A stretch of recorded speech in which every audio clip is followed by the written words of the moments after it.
Hi everybody, TobaccyLassy here. I'm back from a long absence, and I'd like to do my very first cigar review on an offering from Drew Estates, Isla Del Sol.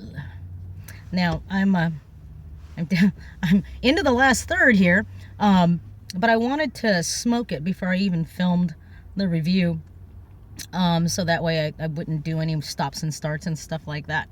Now before we move on, I do want to let everyone know again that this is my very first cigar review. I've never done a cigar review before. However, if it's anything like pipe tobacco reviews, I'm gonna do my best to do this cigar review. So, please go easy on me. I appreciate suggestions, but don't lambaste me and hurl insults at me because I don't know what I'm doing. Okay, I've seen enough of that on YouTube, and to those people that like to insult other people, this is all I gotta say. We all had to start somewhere, and I know that cigar smokers out there didn't start with full-bodied cigars, and if they did, well, that was just their ego talking. So that's all I gotta say about that. Okay, so let's talk about Isla Del Sol. It's an offering by Drew Estates. It's a Nicaraguan blend that has a nice Sumatran wrapper. And the tobacco is infused with Sumatran coffee. Mandling coffee, I believe. Is it Mandling? Mandeling? Mandeling? Mandling. I don't know. I don't know how to say it. So somebody correct me. And today I was cooped up in the house because I'm coming off of a stomach bug, so I had to get out. Started to get, the cabin fever. So I decided to get a cup of coffee, and I figured what better cigar to go with a cup of coffee than a coffee-infused cigar. So I brought one of these with me. It's been sitting in my Humi for about two and a half weeks, and I initially got them because I was actually curious about it.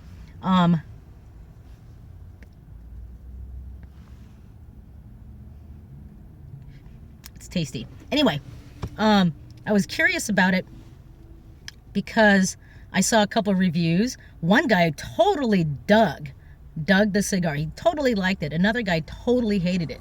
That other guy thought it was the shittiest thing he's ever smoked. But, as we all know, taste is relative and taste is subjective. Just because he hated it doesn't mean that everyone should hate it and that it's a shitty quality cigar. Okay? Now let's talk about the cigar. I don't have a new one with me for you guys to look at, but when I took it out of the cello, the body of the cigar was relatively smooth. There were just a couple soft spots on that particular stick, and on this particular stick there were a couple bumps. There's one right there, raised bumps near the tip. Okay, but it wasn't a deal breaker. The wrapper was relatively smooth. Looked just a tad bit toothy, but it was relatively smooth. And when I first smelled the foot, it kind of smelled like hay, sweet hay. So I thought, oh, okay, well, that's cool. Oh, hold on a sec. There's somebody that almost backed up into me. Okay, we're good now. We're good. I was like, I hope that lady stops her trailblazer. Okay, so where did I leave off? Anyway, I got these because I was curious, and I must say that the construction was good. I mean, it wasn't like, work of art or anything like that, but the construction was really good. The foot smelled like hay. So it really didn't give away the fact that it was an infused or flavored cigar until I put it up to my mouth, and it's got a sweetened tip. So with the sweetened tip, when I finished lighting it, it actually tasted a little bit like cream with coffee and sweet hay and a little bit of wood. Actually very pleasant. And for that first third, it kind of still held a little bit of the wood notes, but it was kind of in the background. It wasn't in the forefront or anything like that. And then toward the end of the first third, it started to open up and taste a little more like a dark cream coffee. So not like, you know, a coffee with lots of cream in it and it's blonde or anything like that. No, just a little bit of cream and black coffee. Started to take on that taste to it and that aroma with a little bit of sweetness. And even now in the last third, the aroma is very pleasant, very coffee chocolatey, but not over the top. Okay, now I have some guy friends that think that it's actually kind of cool that I'm not into the girly cigars, aka flavored cigars like mango honey and all that other kind of stuff. But that's not to say that I don't like flavored or infused cigars. One of my favorites so far is Cuba Cuba. Okay, and a company brand by Best Cigar Prices, the BCP chocolate that they carry at Best Cigar Prices. It's great because the chocolate isn't overpowering. It's not like a backwoods cigar that is so flavored that it'll actually make your lips hurt. Okay, it's not like that. And it's not, you know, as you know, and as far as like the acid line, I have to be in the mood for it. I have to be in the mood for floral, herbal, sweet, because I like my cigars and pipe tobacco to be like my food, rich and hearty. Okay, sweet, very sweet, herbal, floral cigars I prefer, kind of like a dessert type of thing. So now this kind of sits in the middle. The BCP chocolate, there's more of a tobacco flavor to it with just a hint of chocolate on the finish. So it's not like you're, you know, tasting it right off of the bat on the BCP. And then, of course, like on Cuba Cuba or Blondie, especially Blondie, it's not over, it's over the top, sort of, depending. This is kind of in the middle, closer to the BCP chocolate. Okay, right now it smells like really rich, dark chocolate coffee, and it tastes like it too in the last third. So anyhow, but let's go back to the second third. Sorry, as you can tell, I kind of like to jump all around. Anyhow, second third opened up with a dark coffee flavor, and it almost had kind of like a I don't know how to explain it, kind of like a graham cracker, almost like a pistachio nutty background note to it, with a little bit of chocolate. Very pleasant. Worked really well with my coffee, actually. This is a mocha, so it went really well. And the coffee, my mocha, didn't overpower the cigar, and the cigar didn't overpower the coffee. So I thought it was a really nice balance. Now that I'm into the last third, when I started the last third, it started to take on almost kind of like almost like a floral note. Almost. I don't even want to say floral, but it's kind of like oh, I don't know how to explain it. It's kind of like, you know, if you left a like a daisy in a closed box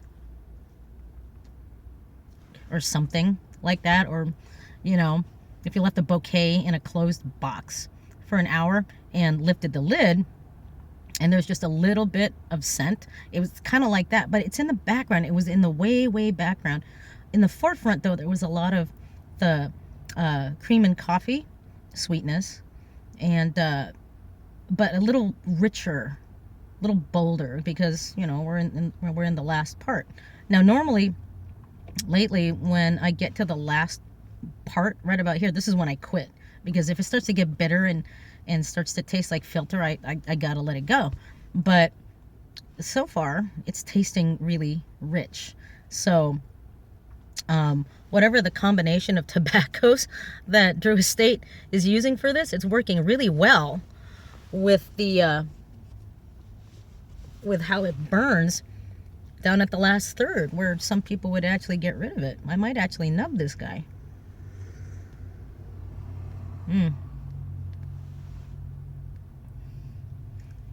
Incredible, actually, very nice.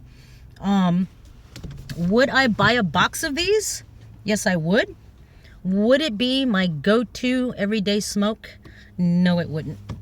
Mainly because I think it would be best as my opinion, be best as a dessert type of a cigar, like after dinner with coffee, or any Kahlua based cocktail, warm Kahlua. I think it would go really great with that. My overall impression on a scale of 1 to 5, if we had to go to 5 stars, probably like a 3.75. Okay, not quite a 4, because of the few soft spots. But then again, I'm rating just this particular stick. Okay, so it could be that you know, all the other ones might be a 5, but 3.75, almost a 4. That's what I would rate it. Almost a 4. That's what I would rate it. It's very pleasant. Made my car smell really nice, actually. And one thing that I like to do is when I'm done smoking, I'll let it sit in the ashtray. And when I come back to it, if I don't empty out my ashtray, when I come back into the car, how the nub smells in the car, right?